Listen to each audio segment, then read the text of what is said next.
선생님, 분별이 없다면 선악을 판단하는 것도 하지 말아야 하는가요? 예를 들어 나쁜 범죄자가 뉴스에서 나오는데 에이, 저런 나쁜 놈 하고 생각이 든다면 저는 아직도 분별하고 있는 걸까요? 만약 그렇다면 범죄자를 보아도 나쁘다고 생각하지 말아야 하는 걸까요?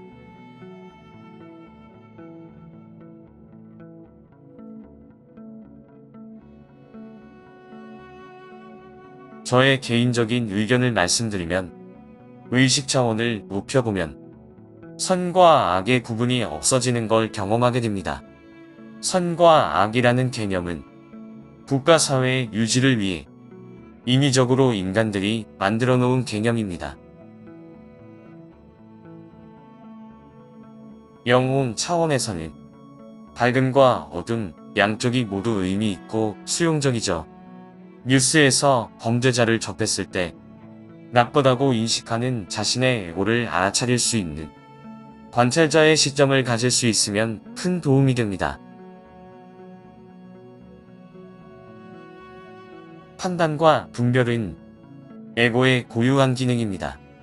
에고는 물질 몸을 가지고 있기에 행동이 이루어지게 되고 행동은 판단과 분별에 의해서 선택 기준을 잡아나가게 됩니다. 판단과 분별이 없다면 에고는 좀비나 식물인간 상태와도 같죠. 판단과 분별을 통해 에고는 자신의 독특한 세계를 형성해서 주관과 사상, 가치관을 만들어가게 됩니다. 판단과 분별은 그 사람의 특성을 나타낸다고 할 수 있죠. 똑같은 현상에 대해서도 각기 다른 판단과 분별이 발생하게 되므로 각자 나타나는 반응들이 다르게 됩니다. 어떤 판단과 어떤 분별을 하느냐에 따라 각자의 삶의 양상이 많이 달라지게 되죠. 밝은 쪽으로 판단과 분별을 하느냐, 어두운 쪽으로 판단과 분별을 하느냐, 도움이 되는 쪽으로 판단과 분별을 하느냐, 도움이 안 되는 쪽으로 판단과 분별을 하느냐 하는 것들이 선택에 있어서 중요하게 됩니다. 나에게 일어나는 현상이나 사건들에 대해 정확한 판단과 정확한 분별을 하기 위해서는 일의 핵심을 파고들 수 있어야 하는데 자신의 지식이나 알매 정도에 따라 핵심을 파고드는 깊이가 달라지죠.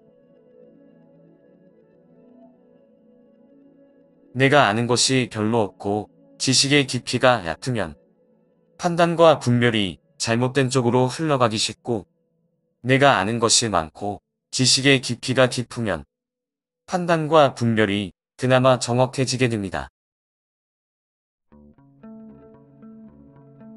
생각 자체를 없애는 것은 불가능하므로 판단과 분별은 자연스럽게 발생하는 것이고 그 판단과 분별이 나의 착각과 오류에 의한 것인지 아니면 명확성과 정확함에 의한 것인지는 그 사람의 알매 정도에 따라 달라지게 됩니다. 집중 명성 수행, 수련을 하면서 독서를 통해 지식의 깊이와 폭을 넓히고 명상을 통해 관조 에너지를 강하게 증폭시키면 사물의 핵심을 파고들 수 있게 되어 에고가 일으키는 판단과 분별이 착각과 오류가 아닌 명확함과 정확함에 기반할 수 있도록 관찰력, 관조력을 상승시키게 됩니다.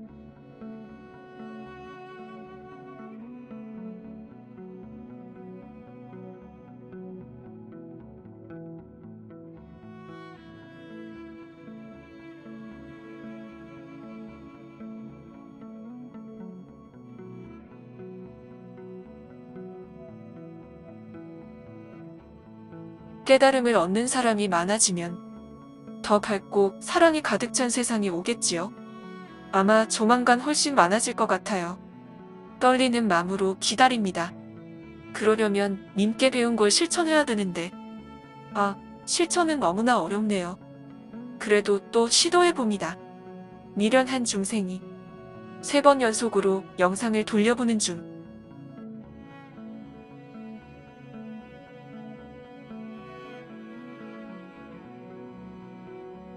저의 개인적인 의견을 말씀드리면 깨달음을 얻는 사람들이 많아지게 되면 삶은 굉장히 단조롭고 지루하고 재미없어질 수가 있을 겁니다. 매일 천국에서만 지내다 보면 그렇게 될 수밖에 없거든요.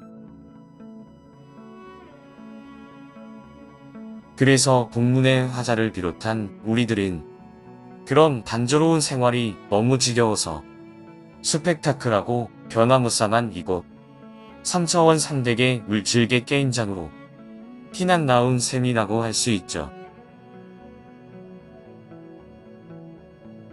4차원 이상 고차원은 깨달음의 상태에 있는 영혼들의 세상이죠. 영혼들의 세상은 모든 것이 자유롭고 완벽합니다.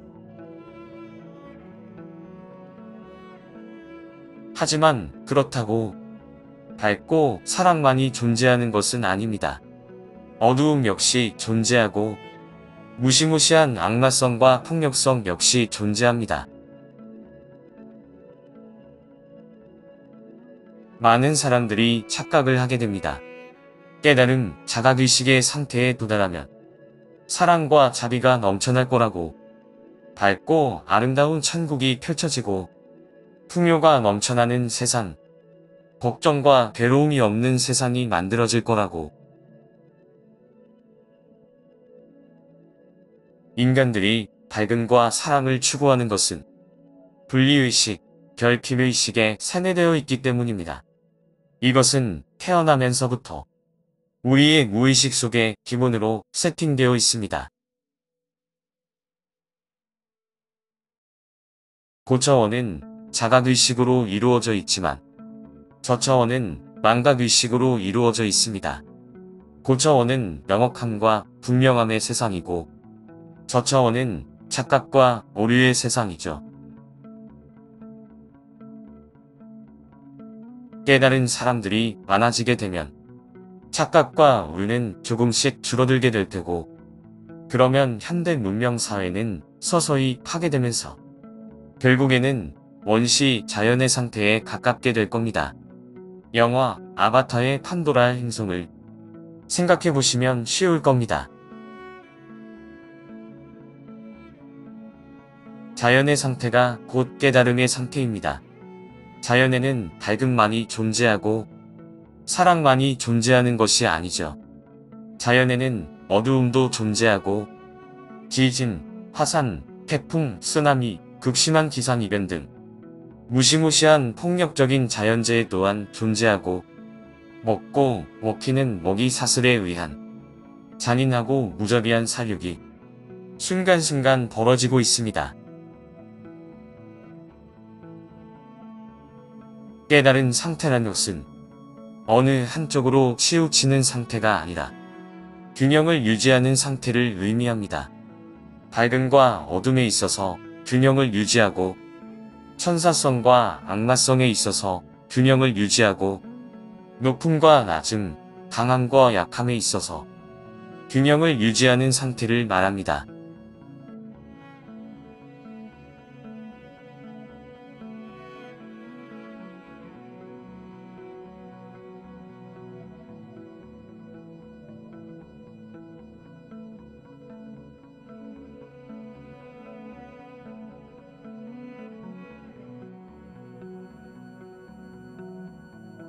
열등감이 강할수록 자신을 포장하고 조금 낫다고 생각되면 비난한다. 너무 와닿습니다. 온라인상에 수없이 범람하는 공격성 댓글들을 떠올려보면 내 일이 아니라도 상처받습니다. 저는 제가 약 4~5살 때쯤이었을까 유아였던 시절 제 감정의 눈높이가 요즘 떠오릅니다. 부모님은 날 조부모님 댁에 맡기고 여러 날 떠나 있었던 듯합니다. 투명한 장롱 속에 비치는 알록달록한 이불들이 사탕과 같아 나는 할머니와 할아버지에게 손에 담은 신용을 하며 먹여드립니다. 별 감정이 느껴지지 않습니다. 부모님이 그립단 생각도 놀라울 정도로 들지 않았습니다. 저는 유치원만 가면 항상 울면서 돌아오던 아이였고 오랜 시간 소외된 친구였습니다. 제 원래 모습은 어쩌다 그렇게나 변해버린 것일까요?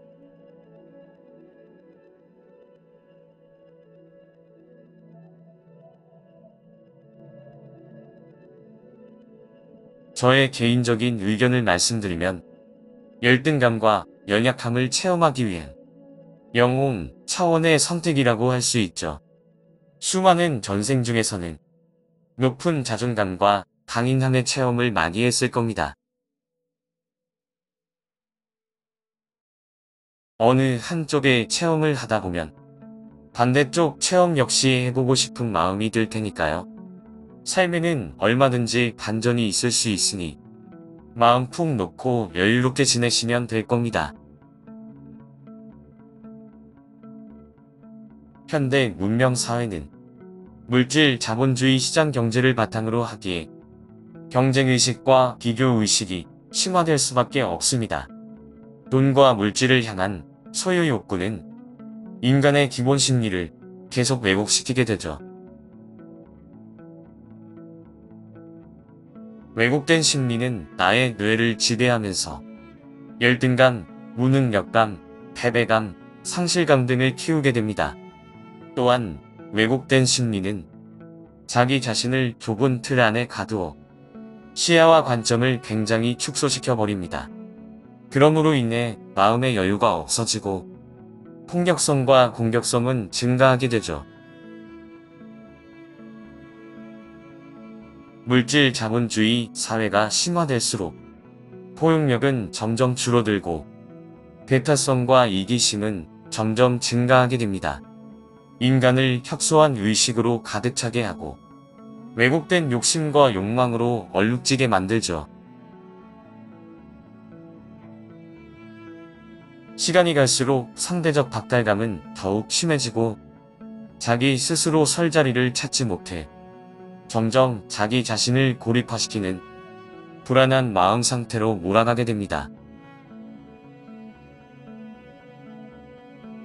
아무도 내 마음을 알아주는 사람이 없고 아무도 내 처지를 걱정해주는 사람이 없고 나를 인정해주는 사람이 거의 없는 듯이 느껴져. 사람과의 관계에 있어서도 형식적이고 가식적인 관계만 늘어가게 되어 외로움과 고립감은 점점 증가하게 됩니다. 현대 문명 사회를 살아간다는 것은 굉장히 피곤한 일입니다. 인간의 심리를 계속 왜곡시켜버리고 균형 감각을 유지하지 못하도록 인터넷 미디어들이 지속적으로 자극을 하니까요. 에너지 상태가 약한 분들은 이러한 현대 문명 사회의 자극적 환경들 속에서 자기 중심을 굳건히 유지할 수가 없습니다. 계속 이리저리 흔들리고 방황하게 되어 마음은 항상 불안정한 상태에 있게 되죠. 영성수행은 이런 가혹한 삶의 환경 속에서 자신의 정체성과 삶의 방향성을 굳건히 하고 균형 잡힌 마음 상태, 에너지 상태를 만들어가고 외부적인 요인에 전혀 영향을 받지 않는 자기만의 고유한 자존감을 만들어가기 위한 험난하고 거친 단련의 과정이라고 할 수 있습니다.